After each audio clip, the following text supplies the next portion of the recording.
Hello all, welcome back to our channel Cinescope Telugu. Here is our review of Vikram on Duty. It's a web series.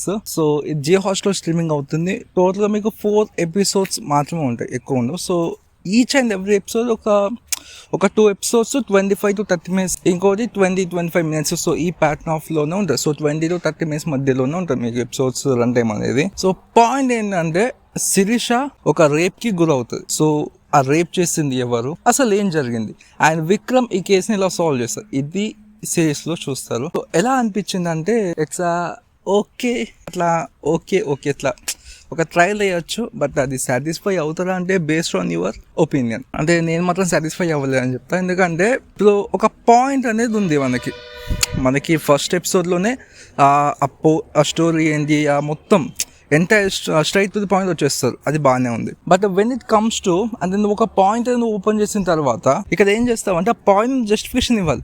అది web series కావచ్చు, franchise కావచ్చు, sequel కావచ్చు, movie కావచ్చు, ఏదైనా కావచ్చు. ఆ ఒక్క రన్ టైం నువ్వు ఏదైతే రన్ టైం పెట్టుకున్నావో ఆ రన్ టైం ఎండ్ అయిపోయే లోపు నువ్వు పెట్టుకున్న పాయింట్ నువ్వు జస్టిఫికేషన్ అనేది ఇవ్వాలి. కానీ ఇక్కడ ఆ జస్టిఫికేషన్ అనేది నువ్వు ఇవ్వవు. ఆ ఒక్క పాయింట్ అనేది నాకు నచ్చదు. సో అది ఈ యొక్క సిరీస్లో ఉంది. అంటే ఇప్పుడు ఒక సినిమా ఉందండి, సినిమాలో ఫస్ట్ హాఫ్ ఉంటుంది, సెకండ్ హాఫ్ ఉంటుంది. మనకి రెండే పోర్షన్స్ ఉంటాయి, ఫస్ట్ అండ్ సెకండ్ హాఫ్ అంతే. సో ఫస్ట్ హాఫ్ దేని గురించి రిఫర్ చేస్తుంది జనరల్గా మనకి క్యారెక్టర్స్, ఆ కాన్సెప్ట్ ఏంటి, వాళ్ళు తీసుకున్న ఆ లవ్ ఉంటే లవ్ అంటే లవ్ ట్రాక్ కూడా ఉండొచ్చు.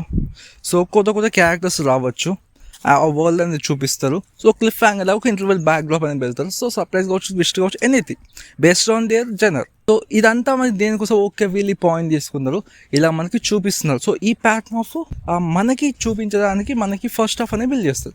సెకండ్ హాఫ్లో ఏముంటుంది, emotions, in depth story, back drop, back story, flash back, emotions, climax, pre climax, post credits, ఇవన్నీ ఉంటాయి. ఇవన్నీ దేనికి రిఫర్ చేస్తే ద మెయిన్ థీమ్, స్టోరీ యొక్క మెయిన్ థీమ్. కానీ end of the day justifications అంటే వాళ్ళు ఎలాంటి వాళ్ళు ఓపెన్ చేశారు అంటే సీక్వెల్స్ ఉండొచ్చు, సీక్వెల్స్ ఉన్నా లేకున్నా పార్ట్ 1 అనేది ఉన్నా లేకుండా ఫ్రాంచైజ్ అయినా కాకుండా ఒక జస్టిఫికేషన్ అనేది ఇస్తారు. కానీ ఇంట్లో అది ఉండదు. అంటే ఒక క్రైమ్ జరిగింది, క్రైమ్ కాకుండా ఒక రేప్కి ఒక అమ్మాయి గురైంది, ఒక థ్రిల్లింగ్ వాళ్ళ ఇన్వెస్టిగేషన్ చేసే ప్రాసెస్లో క్యూరియాసిటీ అనేది బిల్డ్ అవ్వదు. ఓకే, అట్లా వాళ్ళు తీసుకునే ప్రాసెస్ వెళ్ళి ఫ్లాట్గా వెళ్తూ అనిపిస్తుంది. అదే కొంచెం ఇంట్రెస్టింగ్గా వెళ్ళే టైంలో ఓకే ఆ ఫీల్ అనేది వస్తుంది.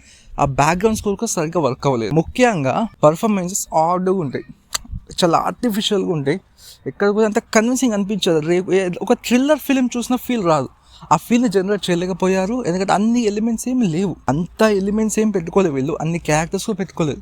జస్ట్ సింపుల్ లైన్, అమ్మాయిని రేప్ చేసింది ఎవరు, దాన్ని కనుక్కోవాలి. పోనీ సరే, ఇప్పుడు వాడిని కనుక్కున్న తర్వాత వాడిని పోలీసులు పట్టుకున్న తర్వాత వాళ్ళు ఏం చేయాలి, వారెవరు, ఎందుకు చేసి ఆ శిరీషకుని ఈ యొక్క ఆ బ్లాక్ షిప్ ఎవరు చేస్తే వాళ్ళకి ఒక మోటివ్ ఏంటి, అసలు సంబంధం ఏంటి అని, మీ మోటివ్ ఏంటి, మన బ్యాక్డ్రాప్ ఏంటి, మన బ్యాక్ స్టోరీ ఏంటి, ఇవన్నీ కూడా ఎస్టాబ్లిష్ చేయాలి. ఇవన్నీ ఎస్టాబ్లిష్ చేస్తే నువ్వు పార్ట్ 2 అనేది నువ్వు రివెంజింగ్ కింద పెట్టుకో, లేకపోతే ఇంకొక కొత్త కేసు ఓపెన్ చేసుకో, ఏదైనా చేసుకో. అంటే నువ్వు ఒక సిరీస్ కానీ సినిమా కానీ సో ఫ్రాంచైజీ పెట్టుకున్నప్పుడు నువ్వు ఏమన్నా చేసుకో. కానీ నువ్వు ఏ పాయింట్ మీద ఓపెన్ చేసావు ఆ పాయింట్ అనేది నువ్వు ఇక జస్టిఫికేషన్ ఇవ్వాలి. ఆ జస్టిఫికేషన్ ఇవ్వలేదు. ఒక పాయింట్ పెట్టుకున్న పాయింట్ని అట్లా మధ్యలోనే వదిలేశారు. That to thriller films my favourite genre. నేను చూసిన చాలా సిరీస్లలో జనరల్గా ఒక సిరీస్కి సీజన్ 2 ఉంటుంది అఫ్ కోర్స్, కానీ సీజన్ 2 పోస్ట్ క్రెడిట్ సీన్లో చాలా వరకు ఆ నెక్స్ట్ సీజన్ ఏమేమి ఉంటాయి, ఎవరెవరు క్యారెక్టర్స్ వస్తారు, ఎలాంటి ఒక వాళ్ళు క్రియేట్ చేస్తున్నారు, చాలా రేర్గా ఇస్తారు. సో ఇందులో ఇచ్చారంటే సీజన్ 2లో ఏమేమి క్యారెక్టర్స్ వస్తాయి, ఈ కేసు ఇంకా ఎంత దూరం వెళ్తుంది, ఇంకా ఎలా ఉండబోతుంది, ఇంకా ఎంత ఇంట్రెస్టింగ్ ఉండబోతుంది అని చెప్పేసి ఇచ్చారు ఒక వీడియో క్లిప్ లాగా. ఇట్స్ గుడ్ అనిపించింది. మరి లాస్ట్గా బ్లాక్ షిప్ దొరికాడా లేదా అంటే మాత్రం ఆ సిరీస్ చూసి తెలుసుకోండి. వాళ్ళు ఇన్వెస్టిగేషన్ చేసే ప్రాసెస్లో కూడా అసలు అంతలా అనిపించదు. ఏదో నేను వెళ్ళాను, చలో నాకు ఆన్సర్ దొరికింది అంటే ఇక్కడ మన పోలీస్ ఆఫీసర్కి టెన్షన్ లాంటిది కానీ క్యూరియాసిటీ ఇట్లా ఎక్కడ అనిపించదు మనకి. అరే వీరు ఏంటి ఇట్లా పోతున్నారు, పోయిండు, మనకి దొరికింది, అయిపోయింది అంటే మొత్తం వాళ్ళు ఎంత పెద్ద ఆఫీసర్ అయినా సరే మనకి ఎంతో కొంత టెన్షన్, క్యూరియాసిటీ అన్ని బిల్డ్ చేయాలి. ఆ బ్లాక్ షిప్ కూడా కొంచెం టెన్షన్ లాంటి క్యూరియాసిటీ పెట్టాలి. కానీ అక్కడ పెట్టరు. అది నెక్స్ట్ ఏం చదువుతుందని చెప్పేసి థ్రిల్లర్ ఫిలిమ్స్లో మనం వెయిట్ చేయాలి.